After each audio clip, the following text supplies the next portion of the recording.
Je reçois Najib Azergui, le fondateur et actuel président de l'Union des démocrates musulmans français. Najib Azergui, bonjour.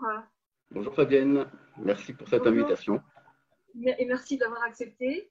C'est un plaisir. En 2012, sous votre impulsion, l'UDMF émergeait dans le paysage politique hexagonal. Depuis 8 ans, vous êtes le chef de file, je dirais un peu contre vents et marées, de ce petit parti que vous qualifiez de foncièrement laïque, républicain et rassembleur par-delà toutes les différences. Et malgré une adversité plutôt féroce qui vous taxe de communautarisme et de nombreuses campagnes de diabolisation, vous avez réussi à présenter des candidats aux précédentes élections régionales, législatives et tout récemment aux municipales de cette année. Et européenne également. Européenne également. Et aux européennes également, oui, tout à fait. Ma première question est celle-ci. Quelle a été votre réaction face à l'indignation qui est montée des rangs de la droite et plus particulièrement des Républicains à la perspective de votre participation et de celle d'autres d'ailleurs à ce scrutin local majeur? Alors, avant que vous ne répondiez, je rappelle juste que Bruno Retailleau, président du groupe Les Républicains au Sénat, avait été jusqu'à déposer une proposition de loi à l'approche des municipales pour, je cite, interdire les listes communautaristes aux élections, et que Valérie Pécresse, la présidente de la région Île-de-France, un petit peu à l'unisson, mettait en garde au même moment contre, je cite encore, l'élection d'islamistes radicaux en mars 2020. Oui, alors, honnêtement, hein, au tout début du projet, donc avant même d'avoir déposé les statuts en préfecture de police, je le savais pertinemment que forcément ça allait faire grincer des dents, je savais forcément que notre présence serait très malvenue, parce que finalement c'est le reflet de tout ce que certains politiques, c'est le pire des cauchemars, le pire des scénarios pour eux, de voir effectivement des héritiers de l'immigration, comme on aime à nous appeler, ce qui montre encore une fois qu'on n'a pas été intégré dans ce pays-là, parce que je suis encore qualifié de descendant de l'immigration, on ne retiendra finalement que l'immigration, sans véritablement nous percevoir comme Français à part entière. Ça, c'est un constat hein, qu'on peut encore partager aujourd'hui encore, et j'imagine que même mes enfants seront encore taxés des mêmes attributs. Donc ça, c'est une réalité. Donc je savais pertinemment qu'en rentrant dans ce terrain politique, en mettant justement cette singularité, qui doit être une force, à mon sens, et non pas, qui ne doit pas être quelque chose qu'on doit porter comme un fléau, et ben, je savais forcément qu'on allait faire grincer les dents. Et je savais pertinemment qu'à un moment donné, on aurait droit ou à la censure, à la diabolisation. Donc, il fallait savoir que c'était un combat qui était forcément difficile et qui allait se gagner finalement dans la durée, comment en arrivant à convaincre finalement les citoyens de la bonne foi et de la bonne démarche de ce projet. Donc, finalement, oui, est-ce qu'on vous reproche toujours en fait d'avoir inséré dans votre appellation même de l'UDMF le mot musulman, donc le mot qui fâche par excellence, en tout cas qui reste entouré de nombreux fantasmes, et surtout associé à démocrate? Clairement, ce qu'on veut finalement faire à l'UDMF, c'est ce qu'on fait finalement à la communauté musulmane, c'est-à-dire le renoncement, c'est-à-dire que nous, ce qu'on nous dit, c'est enlever ce mot musulman, et puis tout ira bien pour vous. Enlever cette appellation, et puis vous inquiétez pas, vous pourrez continuer, il n'y a aucun souci. Et d'ailleurs, lorsqu'on a parlé à certains confrères, des médias mainstream en général, ce qui leur a également paru un peu osé, c'est le fait de pouvoir également s'attarder et effectivement parler d'une certaine souffrance auprès de certains millions de citoyens de confession musulmane. Donc on nous a fait bien comprendre que effectivement, il y avait des problèmes, oui, effectivement, il y avait des problèmes de racisme, mais il y avait aussi d'autres problèmes. Donc finalement, le fait de parler également de cette islamophobie qui pour moi a été institutionnalisée dans ce pays-là, et d'utiliser le terme. mais clairement, je pense que on le voit encore récemment avec les déclarations du Premier ministre et du ministre de l'Intérieur. Je pense que tout ça montre qu'on est encore en train d'instrumentaliser la question musulmane au cœur des débats politiques. C'est une réalité. Donc forcément, aujourd'hui, ce qu'on nous dit, c'est être dans le renoncement. C'est-à-dire qu'on nous dit, mais parlez par exemple d'écologie, parlez de ceci, parlez de cela, mais finalement, tout ce qui revient à parler de l'islam, des musulmans et d'une certaine souffrance, on n'est pas le bienvenu ici sur le terrain politique, alors que c'est une question hautement politique.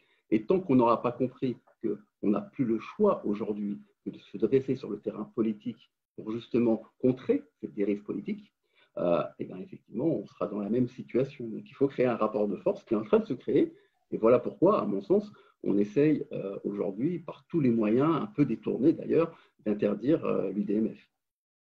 Alors, je viens d'évoquer à l'instant Bruno Retailleau. Alors, je rappelle, il est président du groupe Les Républicains au Sénat. Donc, c'est un de vos plus farouches détracteurs. Quel avait été votre sentiment quand celui-ci avait déposé un texte au Sénat pour proscrire le port du voile lors des sorties scolaires? Alors, on a affaire à finalement une formation politique, les Républicains pour les citer, l'UMP en un autre temps, qui a toujours fait finalement de son cheval de bataille la visibilité des musulmans, enfin la fin de la visibilité pardon, des musulmans dans l'espace public.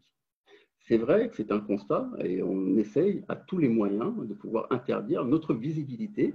Alors c'est vrai, on l'a dit récemment avec ces mamans accompagnatrices qui, lors de sorties scolaires, portent le voile. Donc ça montre à quel point finalement leur préoccupation, elle est effectivement celle de nous faire renoncer à nos libertés les plus fondamentales qui sont protégées par la Constitution en utilisant, encore une fois, hein, tous les moyens, même les moins évidents. Là, vous avez peut-être vu qu'encore une fois, au sein de cette même famille politique, il y a eu 44 propositions, tout autant grotesques, sur une dite radicalisation islamiste. Et donc, on voit bien qu'ils ont fait de leur cheval de bataille ce que fait finalement l'extrême droite depuis toujours dans ce pays-là. Et ce qu'on voit, c'est que par contre, cette famille politique, elle est très alliée au Parti chrétien-démocrate. Et là, pour le coup, ça ne pose aucun problème sur l'aspect religieux, visiblement, mais aussi avec les pires intégristes catholiques. On les a vus avec Civitas il n'y a pas très longtemps. Donc, on voit bien qu'on a affaire à des personnes qui disent une chose, mais en réalité qui font complètement le contraire. Pour moi, le vrai danger de la République, il est menacé par justement ces mouvements politiques qui font en réalité partie simplement du passé. Ce sont des vestiges. Et ils essayent par tous les moyens de pouvoir rester dans une certaine visibilité en justement voulant interdire au nom de la République des personnes qui vont demain effectivement leur poser problème. Et qui continuent toujours d'empoigner le voile comme l'épouvantail par excellence de la République. Le vrai renoncement, d'ailleurs, malheureusement, notre ministre de l'Intérieur et des cultes voudrait sous-entendre justement cette assimilation des musulmans au sein de la République, avec des positions qui sont extrêmement, pour moi, dangereuses, même pour la République, hein, puisque le fait de parler, par exemple, du foulard, encore une fois, hein, qui revient encore sur la table, le fait de s'allier avec certains imams qui vont devoir maintenant nous apporter la bonne parole.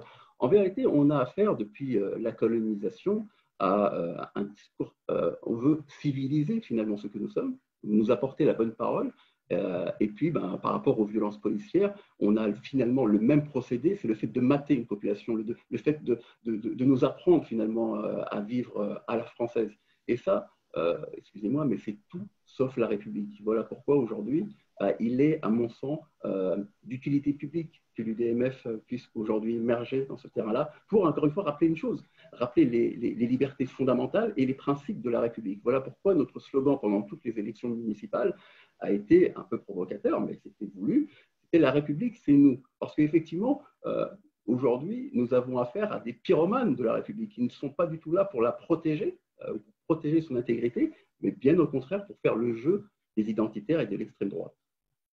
Alors, vous envisagez un petit peu dans cette droite ligne de porter plainte pour diffamation contre Xavier Bertrand. C'est fait. Oui, alors voilà, justement, je voulais demander où vous en étiez de cette démarche judiciaire. Alors, Xavier Bertrand, le président des Hauts-de-France, alors pour mémoire, je rappelle que celui-ci, le 11 janvier dernier, sur le plateau de France 3, vous accusez de vouloir imposer des horaires de piscine différenciés, de considérer que la femme n'est pas l'égale de l'homme.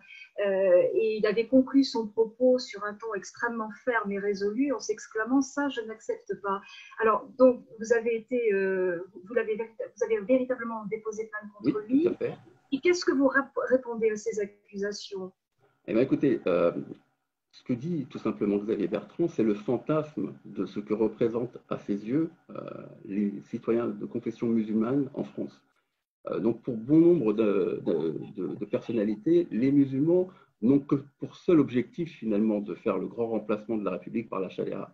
Et ils sont tellement focalisés sur ça qu'ils ont encore comme logiciel le livre, la fiction de Houellebecq, Soumission.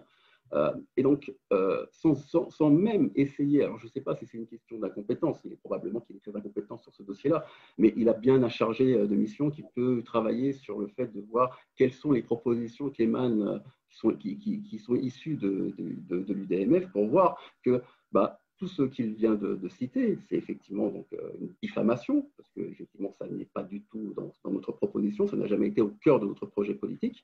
Donc ça, c'est une première chose. Et puis, c'est le fait d'apporter un discrédit dans une chaîne lors d'une grande écoute, en pleine campagne des municipales, ce qui est quand même assez grave. Oui, le 11 janvier, voilà. Exactement, on est en pleine campagne des municipales et là, il va apporter des éléments pour nous discréditer. Et là, de la part d'un opposant politique, c'est extrêmement grave. Et donc, pour ça, effectivement, nous n'accepterons plus. Nous n'accepterons plus, nous aussi, à notre tour, d'être diffamés, comme on a pu le faire par le passé.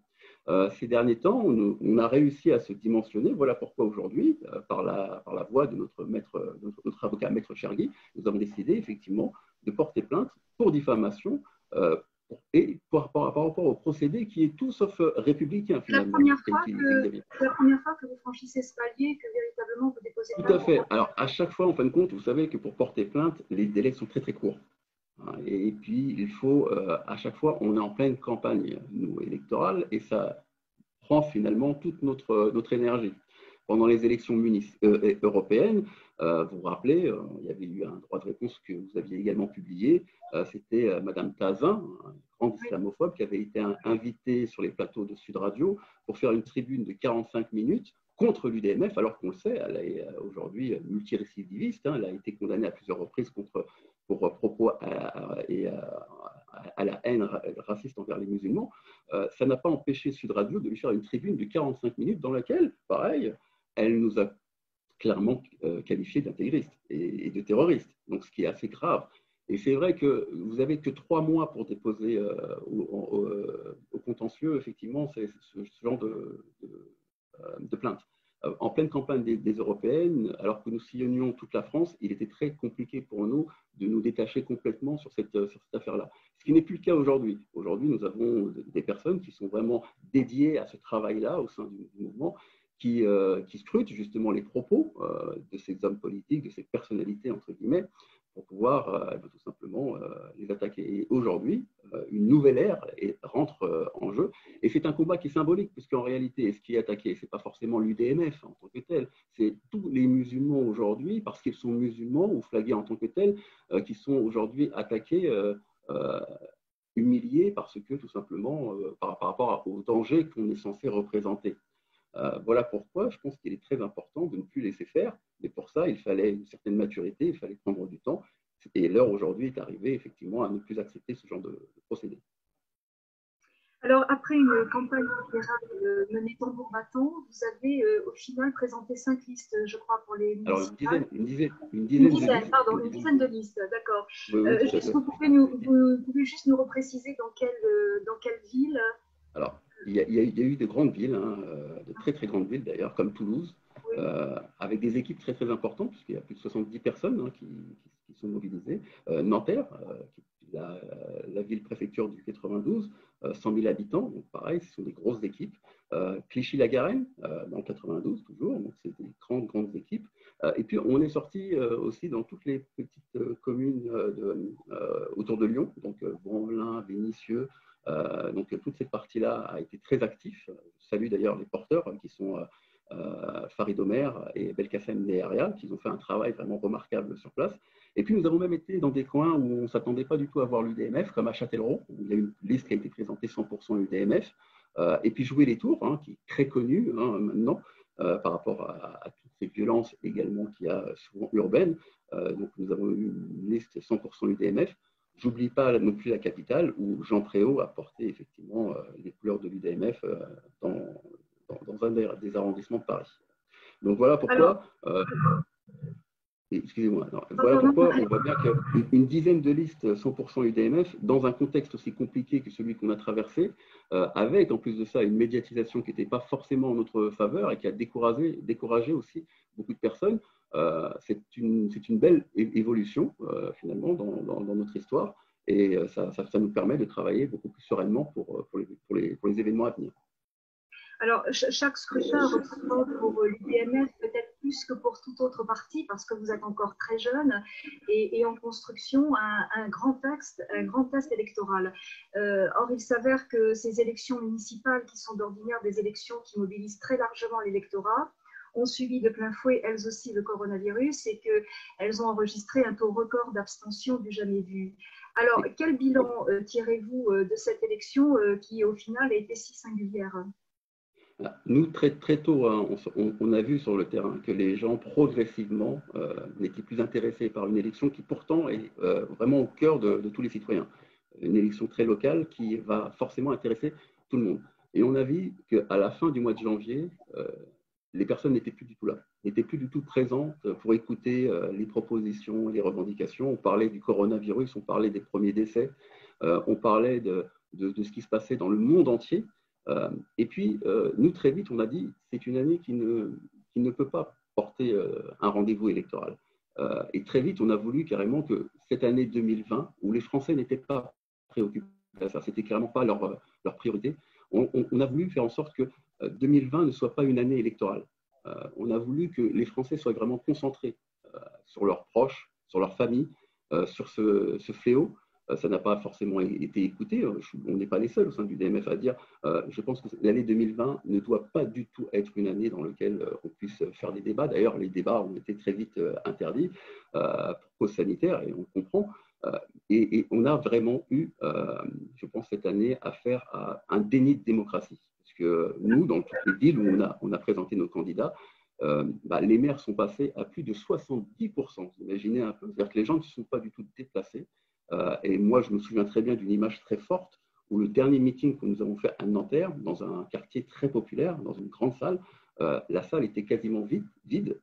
Et pour cause, les mosquées avaient été fermées ce jour-là. C'était le tout premier vendredi où on avait, les responsables de mosquées avaient décidé de fermer les mosquées. On voyait que les routes entières étaient vides. Et effectivement, on savait que le dimanche qui allait venir allait être pour nous un jour noir. Et effectivement, on le voit. Donc, ce qui est terrible, c'est qu'au niveau de l'enseignement de cette expérience-là, il n'y a aucune leçon à tirer. Tout ce qu'on peut savoir, c'est qu'il y a eu un déni de démocratie. Ça, c'est flagrant. Et que malheureusement, le gouvernement a décidé effectivement de maintenir le premier tour et a même décidé de maintenir le second tour plusieurs mois après, sans avoir fait de campagne. Et puis, dans peut-être la période la plus ridicule, qui est quand même la fin du mois de juin, alors pour intéresser les Français à ce scrutin-là, c'est ou un choix complètement incompétent, à mon sens, ou alors c'est vraiment voulu. Et en tout cas, clairement, pour nous, ça nous a permis aussi de travailler de façon différente. Je pense qu'aujourd'hui, justement, tous les outils que nous avons aujourd'hui nous permettent de pouvoir travailler de façon tout aussi efficace, et ça nous permet de travailler de façon différente, effectivement, et de nous adapter à ce contexte-là pour le rendez-vous très important qui nous attend l'année prochaine, puisque l'année prochaine, ce sont les départementales au mois de mars, et puis les régionales à la fin de l'année. Et là encore, vous serez présent. Et nous serons présents, effectivement, et nous aurons une offre beaucoup plus étoffée, puisque nous voulons apporter une proposition politique à l'échelle nationale. Aujourd'hui, effectivement, on était un petit parti qui avait des propositions très locales, et ce qui fait peur finalement à nos concurrents, c'est qu'on va apporter maintenant une proposition nationale. Et je pense que c'est ce que craignent finalement nos concurrents, et encore une fois, il faut les appeler un tel. Ce sont des concurrents politiques, et donc c'est tout à fait normal qu'ils utilisent les pires stratagèmes pour nous porter préjudice. Alors, au cours de ces dernières semaines, la France, comme bon nombre d'autres capitales à travers le monde, a été le théâtre d'impressionnantes manifestations de protestation contre les violences policières, contre le racisme que certains décrivent comme systémique au sein des forces de l'ordre, contre les contrôles aux faciès abusifs. Alors, face à cette France en colère, en l'occurrence celle des quartiers populaires, mais aussi celle des Gilets jaunes, et d'ailleurs, je pense que des passerelles peuvent facilement s'établir entre les deux. Quelle alternative politique pensez-vous pouvoir véritablement incarner et apporter? Eh bien, écoutez, c'est vraiment l'ADN même de nos propositions. Vous vous rappelez, depuis le début de notre formation politique, les violences policières étaient au cœur finalement de nos revendications, les inégalités qu'on voit aujourd'hui au niveau des gilets jaunes, et puis ce procédé colonial finalement qui est vraiment présent. Ces violences policières nous ont prouvé une chose, c'est qu'on a encore affaire à un système où la seule réponse finalement pour des individus issus de l'immigration, je reprends encore une fois ce terme-là que je n'apprécie pas, c'est encore une fois, on va les mater, on va leur apprendre finalement comment on doit vivre en France et comment on doit vivre en société. On va rentrer dans ce même procédé colonial que celui qu'on a vécu. Et vous vous rappelez, en 2014, il y avait une proposition qui était très, très polémique qu'on avait portée, qui était le premier musée dédié à l'histoire de la colonisation en France. C'était un projet phare. Oumar, vous l'aviez à l'époque publié. Effectivement, moi, je reste dans cette lignée-là où le déni de notre histoire ne peut pas apporter des choses positives pour la République. Moi, je vois très bien qu'à l'école de la République, ni en primaire, ni au collège aujourd'hui, on enseigne ces passages tragiques, justement, de la République. Et pour moi, ce n'est pas normal. Donc, nous avions déjà à l'époque milité sur le fait de réhabiliter cette histoire. C'est-à-dire qu'aujourd'hui, dans nos cours d'histoire, nous avons des pages entières de ces barbaries qui ont été arrachées. Et ça, pour moi, le déni, encore une fois, de notre histoire, ce n'est pas un concept républicain. Ça ne peut pas faire grandir la République, bien au contraire. Donc, moi, je vois bien que même la guerre d'Algérie a été supprimée cette année du programme de 3e, ce qui n'est pas du tout acceptable et normal. C'est-à-dire que la guerre d'Algérie, les événements d'Algérie, comme on les appelait à notre temps, c'est quand même un événement majeur dans notre 5e République. Le coup d'État contre le général de Gaulle, c'est quand même quelque chose que doivent connaître tous les Français. Et donc, si ce n'est pas à l'école de la République qu'on apprend ça, si on doit attendre finalement l'université pour pouvoir découvrir tout un passage de notre histoire, il est déjà trop tard parce que beaucoup de personnes n'y auront jamais accès. Donc, voilà pourquoi, très tôt, il faut montrer voilà ce qui s'est passé dans notre pays-là. Voilà pourquoi des citoyens aujourd'hui sont devenus des citoyens à part entière, parce qu'il faut rappeler également que les musulmans, au nom de leur religion, étaient appelés les indigènes de la République. Ils n'avaient aucun droit, n'avaient pas droit à la citoyenneté. Il faut rappeler aussi le sacrifice de tous ces combattants lors de la Première et de la Seconde Guerre mondiale. Ils ont donné leur vie et je ne pense pas qu'ils l'ont fait en pensant que leurs petits-enfants seraient aujourd'hui encore déconsidérés, matés par des forces de l'ordre, humiliés au quotidien par rapport à leurs croyances. Ce sacrifice-là, je ne pense pas qu'ils l'ont porté pour cette France-là.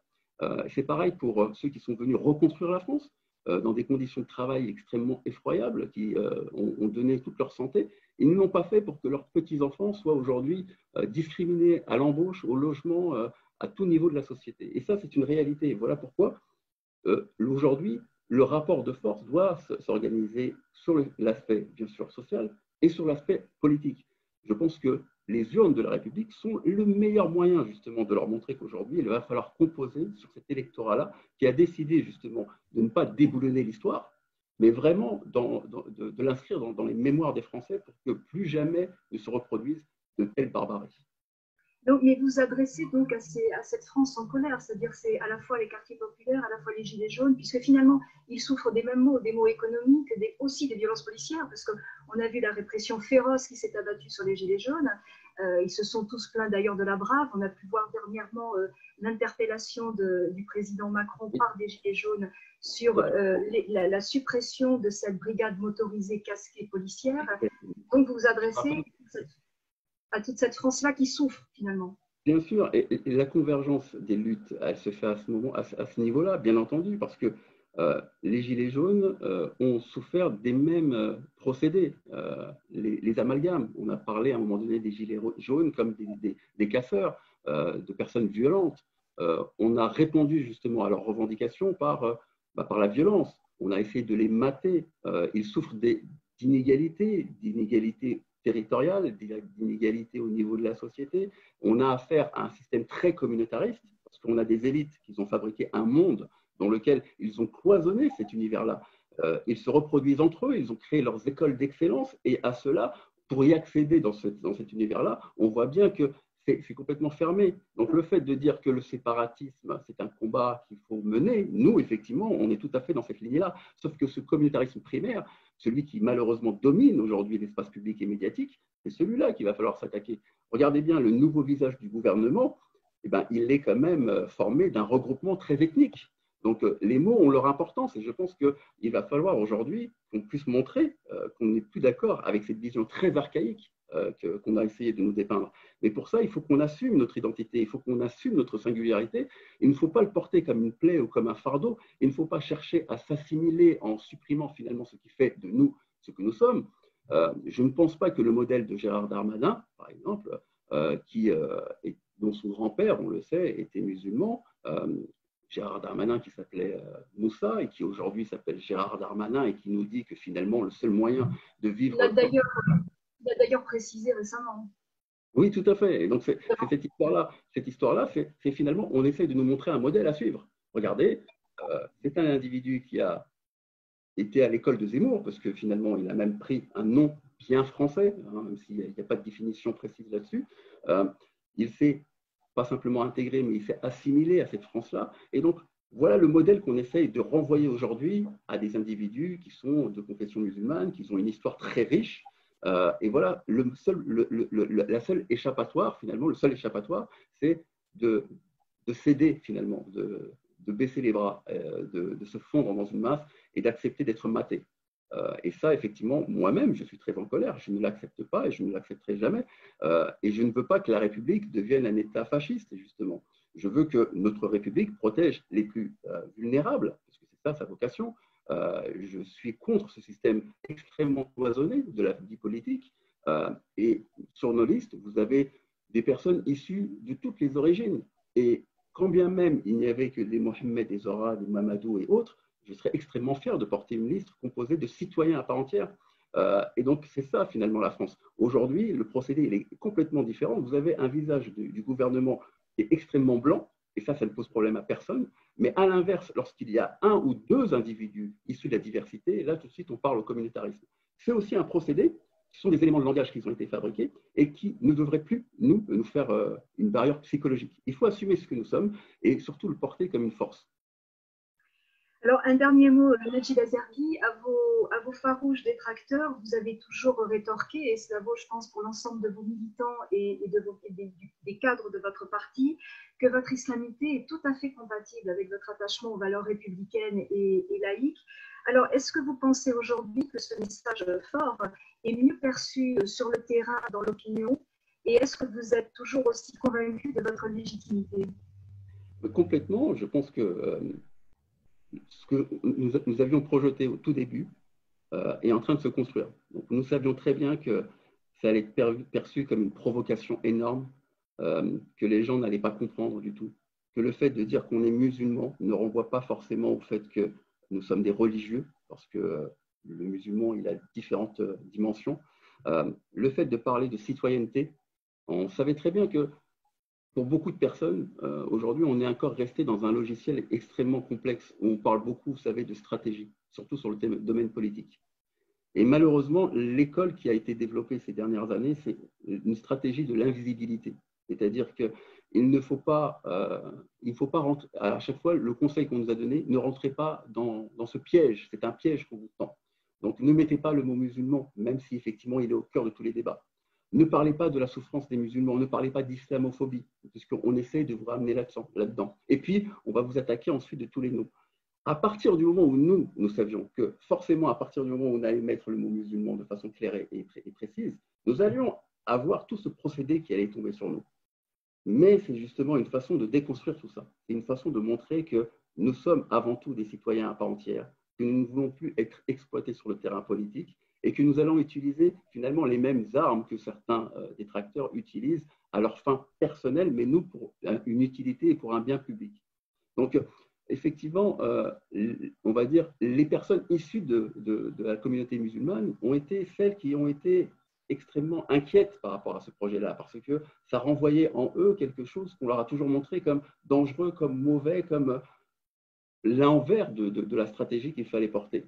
Finalement, le fait de les avoir rencontrés, de les avoir rassurés, c'est pour ça que depuis, rappelez-vous, depuis 2016, nous avons fait le Tour de France de l'UDMF, qui nous a permis d'aller jusqu'à Mayotte, en rencontrant des milliers de Français pour leur expliquer finalement la pédagogie de notre projet politique et le bien réel pour la République. Beaucoup ont compris qu'au travers des articles que vous avez pu voir dans la presse, finalement, nos revendications n'étaient pas dites communautaristes, puisqu'on nous a dit que notre seul projet était effectivement celui de la promotion du voile, du halal à l'école, du fait de porter le foulard et autres. Et d'autant plus qu'on a souvent dit, enfin, en tout cas, les médias ont souvent vous ont souvent taxé de communautarisme, je dirais au mieux, et en disant parallèlement que l'islam n'est pas soluble dans la République. Exactement. Et c'était pour se dresser finalement et pour s'inviter dans ce débat intellectuel. Aujourd'hui, vous avez des grands penseurs qui nous disent que démocratie, islam, république ne sont pas compatibles. Et ça, c'est encore aujourd'hui. C'est-à-dire que c'est vraiment dans leurs écoles de pensée. Donc, en parlant de cette manière-là, c'est une humiliation, c'est une insulte envers ce que nous sommes. Donc, il faut rappeler ce que c'est que la laïcité. La laïcité, aujourd'hui, elle a été perçue comme le combat contre le religieux, et a fortiori contre l'islam finalement et ce qu'elle représente. Ce n'est pas du tout ça. La laïcité, il faut le reprendre comme un outil de liberté qui nous permet justement et qui nous garantit cette liberté du culte et de croyance. Ce qui n'est plus le cas aujourd'hui. Elle est en train de se faire détourner par des laïcards qui sont en train de nous dire que finalement, au nom de la laïcité, on va vous interdire votre visibilité. Et finalement, le problème qu'on a aujourd'hui dans notre pays, c'est que le musulman n'a pas été intégré, c'est-à-dire qu'il ne fait pas partie du patrimoine national de notre pays. Et pourtant, par rapport à l'histoire de notre pays, il faut aujourd'hui que pour tous les Français, on puisse voir cette dimension comme faisant partie intégrante des racines de notre pays. Il est tout à fait normal que si on continue à nous appeler descendants de l'immigration, on ne retiendra que d'une chose, c'est que le musulman ne fait pas partie de la nation. Et voilà pourquoi le seul moyen aussi de pouvoir transformer cette vision-là, elle est de nous intégrer sur l'échiquier politique pour que tout simplement on soit en visibilité et non pas comme on veut aujourd'hui nous mettre à chaque fois dans une invisibilité totale. Donc au niveau des médias, il y a une invisibilité totale. Au niveau du terrain politique, il y a également une invisibilité totale. Et finalement, le seul rôle qu'on porte, c'est celui du délinquant, c'est celui du terroriste. Et donc, il est tout à fait normal que le Français, qui n'est pas de confession musulmane, a été malheureusement soumis à ces images-là, à ces clichés-là, et fait ancrer profondément, malheureusement, dans ses mentalités. Alors, en conclusion, Najib Azargui, est-ce que vous diriez que le mot d'ordre de l'UDMF est plus que jamais agir pour ne plus subir? Ah oui, plus que jamais, tout à fait. Et c'est un slogan qu'on avait porté, rappelez-vous, pendant les régionales de 2015. Finalement, il est vraiment là.